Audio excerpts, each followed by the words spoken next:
Olá, pessoal.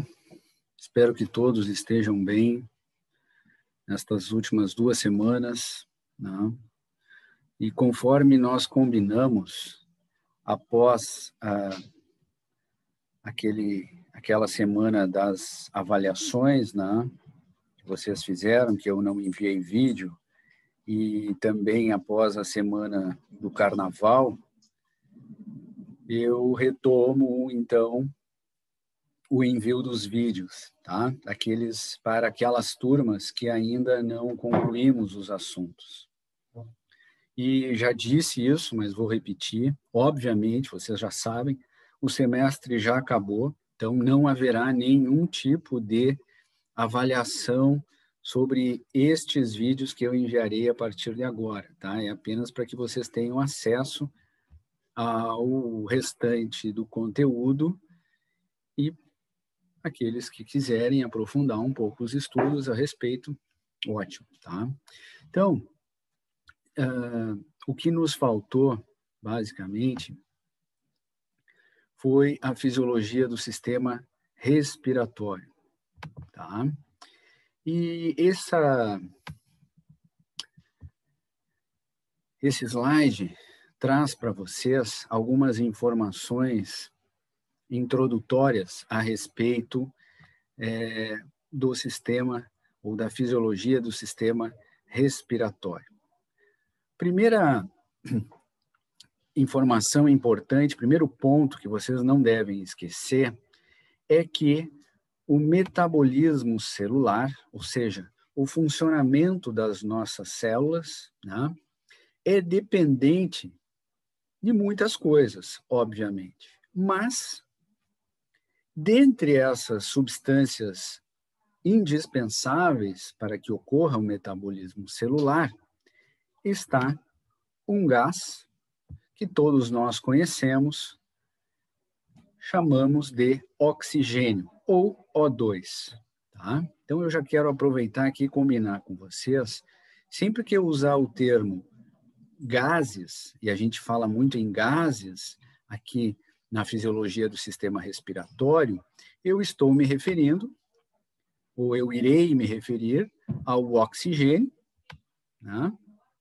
A sua fórmula química aqui, o O2, conhecido, velho conhecido, e também irei me referir, quando usar a terminologia gases, além do oxigênio, ao CO2, ou gás carbônico, mais comumente conhecido, né? Ou ainda dióxido de carbono, enfim. Esse CO2 é o gás carbônico, tá? Mas é fundamental que o oxigênio chegue às nossas células, tá? Para que o metabolismo celular ocorra. Da mesma forma, esse metabolismo celular, ele gera resíduos. E esses resíduos, um deles, ou melhor, esses resíduos, eles devem ser retirados das células. E um desses resíduos é justamente esse gás, que também aparece aqui, que é o CO2. Tá? Então, vou voltar a falar sobre isso, mas já apresentando o assunto para vocês, é fundamental que vocês tenham em mente sempre que esse oxigênio que está no ambiente, né, na atmosfera, e que a gente inspira, não basta ele chegar aos pulmões, certo? Chegar aos pulmões é uma etapa deste caminho todo que o oxigênio tem que percorrer. A segunda etapa é o oxigênio passar dos pulmões, especificamente dos alvéolos, né, para a corrente sanguínea. Uma terceira etapa é esse oxigênio circular na corrente sanguínea. E, finalmente, chegando na corrente sanguínea, circulando na corrente sanguínea, este oxigênio chegará até as nossas células. Tá? Da mesma forma, é importante que vocês pensem também que o CO2 faz exatamente o caminho contrário ao oxigênio, ou seja, o CO2 é um resíduo do metabolismo celular. E ele tem que ser expulso do nosso organismo. Tá? E não há outra forma dele sair do nosso organismo que não seja através, né, da expiração. Ou seja, né, quando nós expiramos o ar, estamos expirando uma grande quantidade de CO2. Este CO2 foi produzido lá nas células. Das células, ele passou para a corrente sanguínea. Na corrente sanguínea, ele foi transportado até que o sangue chegasse aos alvéolos. Aí ele passa do sangue para os alvéolos e, finalmente, através do processo de, repito, de expiração, ele será, então, retirado dos pulmões e jogado, entre aspas, né, liberado no meio ambiente. Tá? Muito bem. Não há outra forma de nós fazermos essas trocas de gases, nós humanos, né? Não há outra maneira de fazermos essas trocas de gases, ou seja, de oxigênio e CO2, com o meio ambiente, que não seja através dos nossos órgãos que constituem o sistema respiratório em conjunto com o sistema circulatório. Tá? Então, quando vocês pensarem... Perfeito, obrigado. Minha equipe aqui acaba de acender a luz, a minha equipe de apoio, muito obrigado. Melhorou? Ah, melhorou. Então, não há outra forma de ocorrer essas trocas, repito, entre ambiente e células, células e ambiente, que não seja através dos nossos órgãos, que constituem o sistema respiratório, e também do nosso sistema circulatório, que, aliás, nós já conversamos sobre ele, né? Quando nós falarmos em sistema circulatório, entenda-se miocárdio, né? O músculo cardíaco, bombeando o sangue, e o sangue circulando, tanto na circulação pulmonar, quanto na circulação sistêmica, e fazendo trocas com as células, quando está passando pelos capilares, tanto capilares pulmonares, quanto capilares sistêmicos. Certo? Muito bem. Então, isso é importante que fique claro desde o início, tá? Isso que eu falei aqui nessa transparência. Muito bem, vamos adiante. Passamos para a próxima. Estou meio destreinado aqui, né? São 2 semanas. Opa, passei demais agora. Muito bem. Nessa figura aqui, ou melhor, nessa transparência, ou nesse slide, né? Vocês estão vendo o conceito completo, digamos assim, de respiração ali embaixo. E aqui em cima vocês estão vendo algumas, ou as principais funções, né, do sistema respiratório. Tá? Uma das funções do sistema respiratório, então, é a troca dos gases. Quais gases? Aqueles 2 que eu citei anteriormente, oxigênio e CO2. Tá? Entre o meio ambiente, que eu chamei aqui de atmosfera, e o sangue e a corrente sanguínea. Ou seja, é graças aos órgãos do sistema respiratório, né, tanto as vias aéreas superiores quanto as vias aéreas inferiores e também pulmões, né, especificamente os alvéolos, porque os alvéolos são a unidade funcional dos pulmões, né? Os alvéolos pulmonares estão para os pulmões, assim como os néfrons estão para os rins. Né? A gente diz, muita coisa acontece lá nos rins. Vocês já sabem que, se a gente for mais específico, muitas coisas acontecem nos néfrons. Né? Muitas coisas acontecem nos pulmões, é verdade. Se a gente for mais específico, muitas coisas acontecem nos alvéolos, certo? Então, é graças às vias aéreas, que são, vocês viram na anatomia, né? São divididas didaticamente em vias aéreas superiores e vias aéreas inferiores, e também aos pulmões, que estes gases, então, conseguem chegar ao sangue e também conseguem chegar dos pulmões até a atmosfera, o meio ambiente. Uma segunda função muito importante do sistema respiratório, e que é não muito comentada às vezes, ou pelo menos, né, muita gente não sabe, é que o sistema respiratório, juntamente com o sistema urinário, é fundamental para a regulação do pH sanguíneo. Então, o sistema urinário participa da manutenção do equilíbrio, né, regulação homeostática, como eu chamei aqui, do pH sanguíneo. O sistema urinário participa. O sistema urinário também participa desta manutenção da homeostase, do equilíbrio, né? Do equilíbrio ácido-básico, ou seja, do pH do sangue, certo? E ainda nós temos alguns tampões sanguíneos, que eu vou citar mais adiante, que são um terceiro mecanismo de controle do pH no sangue. Então, nós temos, né, três fatores envolvidos na manutenção do pH sanguíneo dentro daquela faixa muito estreita, né, de 7,35, 7,45, mais ou menos, que são sistema urinário, nós já falamos sobre ele, sistema respiratório, a gente vai falar sobre ele, e tampões ou substâncias tamponantes, tampões químicos que estão circulando na nossa corrente sanguínea. Tá? E eu vou falar alguma coisa sobre esses tampões químicos. E a terceira função, não menos importante, né, do nosso sistema respiratório é proteger, porque quando nós inspiramos o ar, muitas impurezas que estão presentes no ar são, né, inspirados junto com os gases, com o oxigênio, que nos interessa principalmente. E essas impurezas, esse ar que a gente inspira, teoricamente, não é a maioria dos lugares que a gente consegue inspirar um ar puro, né? Então, esse ar cheio de impurezas, ele pode, sim, causar algum tipo de problema ao chegar aos nossos pulmões, ao epitélio alveolar. Tá?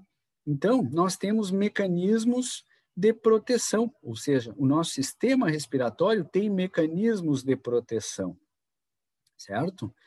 Para evitar lesões, especialmente no epitélio alveolar causado por alguns agentes que estão presentes no ar. Tá? Então, nós temos células do sistema imunológico que agem lá no epitélio alveolar, nos protegendo, né? Combatendo esses agentes invasores. Nós temos também a presença de muco que reveste o epitélio ciliar da traqueia, né? E muitas impurezas ficam aderidas a este muco na traqueia e não chegam até os alvéolos. Nós temos também, vocês virem a anatomia, alguns acidentes anatômicos, né? Nas nossas vias aéreas superiores, principalmente aqui nossos seios nasais aqui, que também são cobertos por pelos e que muita coisa fica aderida, né, nesse nosso epitélio da cavidade nasal e não vai adiante no nosso trato respiratório. Tá? Então, nós temos uma série de mecanismos que nos protegem dos agentes nocivos, digamos assim, que estão presentes no ar, que nós inspiramos. Tá? E como eu disse para vocês aqui embaixo, vocês têm um conceito sobre respiração, que é um conceito mais amplo, digamos assim. A partir de agora, é fundamental que vocês saibam que respiração não é só inspirar e expirar. Não é só levarmos o ar até os nossos pulmões ou retirarmos o ar dos nossos pulmões. Isso não é respiração, no sentido amplo. Isto é uma parte do processo todo de respiração. Tá? Então, esse conceito que está aqui mostra para vocês o seguinte: respiração é a troca de gases. Quais gases? Oxigênio e CO2. Entre o ambiente, ou seja, a atmosfera, e as nossas células. E vice-versa, entre as células e o ambiente. Tá? Então, enxerguem a partir de agora a respiração como algo muito mais amplo do que simplesmente o oxigênio chegar nos alvéolos e o CO2 sair dos alvéolos para o meio externo. Tá? Muito bem. Isso é importante que vocês lembrem também. Agora, nessa próxima figura aqui, nesse próximo slide, agora sim vocês estão vendo uma figura aí, vocês conseguem enxergar o que eu acabo de falar para vocês. Ou seja, essa figura traz para vocês, de uma forma didática, as etapas da respiração, tá?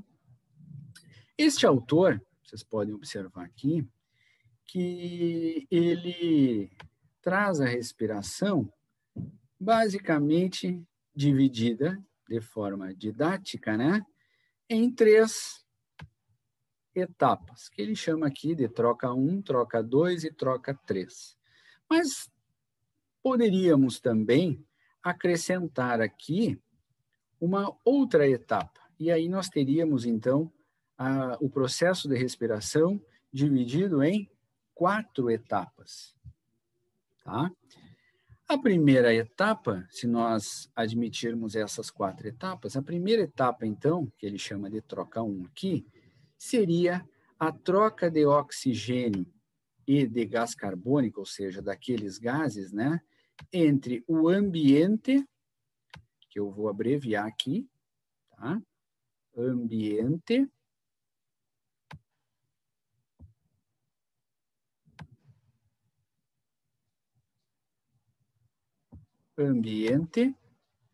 e alvéolos, tá?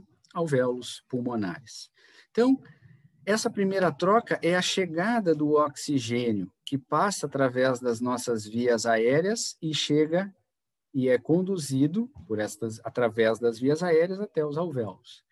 E a saída de CO2 no sentido contrário, ou seja, a saída do CO2 dos alvéolos também passando através das nossas vias aéreas e sendo liberado no ambiente. Então, essa é a primeira troca que existe entre ambiente e alvéolos, alvéolos e ambiente. Essa é a primeira etapa. Tá? Isso não é respiração no sentido amplo. Uma segunda etapa desse processo de respiração, que ele chama aqui de troca 2, é a troca destes gases entre alvéolos e circulação pulmonar, ou seja, entre alvéolos e sangue, na altura dos capilares pulmonares. Nessa segunda etapa, vocês conseguem ver a passagem de oxigênio dos alvéolos para a corrente sanguínea. E vocês também conseguem ver aqui a passagem do CO2 do sangue para os alvéolos. Tá? Isso aqui também vocês podem encontrar com uma terminologia ou com um termo dito hematose, né? Que é a troca de oxigênio e CO2 entre alvéolos e sangue pulmonar, né? Circulação pulmonar, e vice-versa, tá? Circulação pulmonar e alvéolos. Essa seria a segunda etapa do processo de respiração. Se nós adotarmos 4 etapas, a terceira etapa seria, ou é, o transporte do oxigênio na corrente sanguínea. O oxigênio, ele não, na sua grande maioria, ele não circula livremente no plasma, solto no plasma. Não. É uma pequena quantidade de oxigênio que circula, que é transportado pelo sangue, livre no sangue. 99% do oxigênio é transportado na corrente sanguínea ligado à molécula de hemoglobina. Tá? Hemoglobina, eu vou botar aqui para vocês já ficarem lembrarem, né, da hemoglobina. Eu sei que vocês já ouviram falar da hemoglobina, a gente abrevia a hemoglobina com esse H maiúsculo e um B minúsculo. Tá? Hemoglobina. A hemoglobina é uma proteína que existe dentro dos eritrócitos, né? Ou seja, ela está dentro das nossas células vermelhas, dos nossos eritrócitos, também chamadas células de hemácias, né? Então, a hemoglobina é uma proteína que está dentro das hemácias, ou eritrócitos, ou glóbulos vermelhos, como vocês preferirem, tá? E 99% do oxigênio circula ligado às moléculas de hemoglobina. Por isso que é tão importante a hemoglobina, né? Quando há uma baixa taxa, né, abaixo do fisiológico de hemoglobina na corrente sanguínea, isso caracteriza uma anemia, certo? E uma maior dificuldade, portanto, de transporte de oxigênio no sangue. Existem diferentes tipos de anemias, né? Causas da anemia, tá? E também existem níveis, né? Uma anemia mais fraca, mais pronunciada, enfim, tudo isso de acordo com a taxa de hemácias e de hemoglobina que nós temos na corrente sanguínea. E o CO2, ele também precisa ser transportado na corrente sanguínea, tá? Então, o CO2, ele sai das células e ele precisa, através da circulação sanguínea, chegar até a circulação pulmonar e, dali, passar para os alvéolos. E o CO2 também é transportado na corrente sanguínea. E o CO2 é transportado na corrente sanguínea de 3 maneiras, tá? Biologia não é matemática, mas a gente tem esses percentuais na literatura que nos dão uma ideia. Por exemplo, 70% do CO2 circula na corrente sanguínea na forma de íon bicarbonato. O íon bicarbonato é um tampão químico, né, que auxilia também na manutenção do equilíbrio ácido-básico, ou seja, do pH do nosso sangue, né? Em torno de 23%, aproximadamente, do CO2 circula ligado na hemoglobina também. Então, a hemoglobina ela não serve apenas para carregar ou carrear oxigênio no sangue. Ela também carrega, transporta CO2 no sangue. Tá? E, aliás, a hemoglobina, além de carregar oxigênio, além de transportar oxigênio, transportar CO2, ela também é um tampão celular, né? Dentro do eritrócito, ela liga muito hidrogênio livre e evita que haja um desequilíbrio do pH dentro dos eritrócitos, né? Ou hemácias, tá? Então, 70% na forma de íon bicarbonato, mais 23%, 25% na forma ou melhor, ligado na hemoglobina, e o restante aí, que dá 5%, 7% do CO2 circula livre no plasma. Então, essas são as 3 formas de circulação do CO2 na corrente sanguínea. Tá? E essa seria, então, a terceira etapa da respiração, ou seja, o transporte destes gases, né, na corrente sanguínea. Tá? E a última etapa, que ele chama aqui de troca 3, mas que nós vamos considerar a quarta etapa, então, é a troca de oxigênio entre circulação sistêmica, ou seja, entre o sangue, né? A troca de oxigênio entre o sangue e as células. Né? Quais células, professor? Todas as células do nosso organismo. Não existe célula do nosso organismo que não precise de oxigênio. Tá? Aliás, os nossos neurônios, ficando poucos minutos sem células, eles já começam a sofrer, né? Podendo se ter, então, morte neuronal, né? De neurônios, e neurônios do sistema nervoso central, até onde a gente acredita, não se regeneram. Né? Então, isso é um problema. Tá? Lembrando para vocês que as células elas podem sofrer uma hipóxia, hipóxia é pouco oxigênio, tá? Ou seja, quando diminui muito a quantidade de oxigênio chegando a determinadas células, ou seja, a um tecido, a gente pode dizer que aquele tecido está em hipóxia, ou seja, está chegando pouco oxigênio. E as causas são várias. Uma delas é que a respiração está prejudicada, está chegando pouco oxigênio nos alvéolos e, consequentemente, está passando pouco oxigênio para o sangue e, consequentemente, está chegando pouco oxigênio nas células. É uma causa. Né?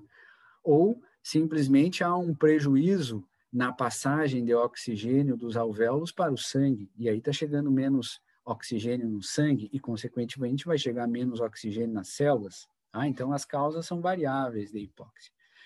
E, em casos mais acentuados, o tecido, as células podem sofrer uma anóxia. A anóxia é aí a ausência da chegada de oxigênio nas células, né? E essas células, fatalmente, elas acabam morrendo, né? Quando se tem anóxia. Né? Algumas células duram mais tempo, outras, como é o caso dos neurônios, poucos minutos já podem começar a morrer no sistema nervoso central, tá? E da mesma forma que o sangue ou o sangue transporta oxigênio para as células também, né, liberam, digamos assim, ou enviam o CO2 por si só, por diferenças de pressão, a gente vai ver mais adiante, deixa as células, quais células? Todas as células, né?